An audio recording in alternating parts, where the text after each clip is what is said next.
Tanggalin niyo po yung sapatos. Lusot doon. Bagay dito. Tanggalin niyo po yung bag. Bagay niyo dito. Ano po? Hindi niya alam pa sa tumutin ba masakit siya? Kasama sa balakang yan na.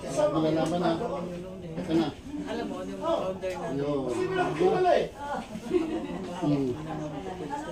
Naayos ko lang yan. Hindi naman siya. Wala. Baka naman sobrang sakit. Hindi. Pag wala namang masakit yan, kahit pilipitin yan, hindi sasakit. Para na umayos yung ano niya. Kasi wala sa alignment yata. Wala sa line lang. Oo. Wala sa tayo na. Tayo po. Ha? Problema ko ito. Masakit. Upo. Oh, tayo na po. Tayo po. Wala ang puwit. Ayan ang pagiging nagtatay na. Eh, ano nyo na po? Ikatro nyo na. Oh, nasa yung masakit. Wala na, ano? Dito na tayo. Tayo lang po na. Sandali lang po tayo. Oh, po. Ako rin, inaano ko sa kanina sa isang grupo, may meeting. Relax lang. Yan. Walang iniinom, di ba? Walang pinapahid, walang ano. Ina-align lang talaga siya. Litid. Kasi naglalak yung tuhod ko pag naglalakad ako. Ayan, squat nyo lang po. Di ba na-ayos ko na po kayo? Squat nyo lang po. Kasi iba, hirap na dapat mag-upo. Ganun. Aray, kumagawin agad. Bakit ngayon nakaupo?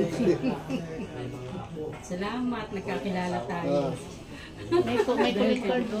Oh, meron na ako. Relax lang po. Hindi kayo malam, huwag mong pigilan yan. Ay, tunog. Wala, grabe. Huwag mo pong pipigilan. Nakarating dito ang tunog ah. Yan. Hindi ko pinatutunog yan kung saan tumatunog yan. Kaya nga po. Hindi nakukuha pag pinipigilan nyo. Kasi parang Bigyan nyo lang sa akin kung saan lagi ako pinapasok. Oo. Ano po? Bigyan nyo lang. Tapos na. Taas ka lang kamay. Baba. Taas. Kusang tutunog Baba. talaga. Hingang malalim. Maluwag pati paghinga. Panatay masakit dito. Wala na. Tapos na. Nga. Sara. Sapa. Sara. Nga malaki.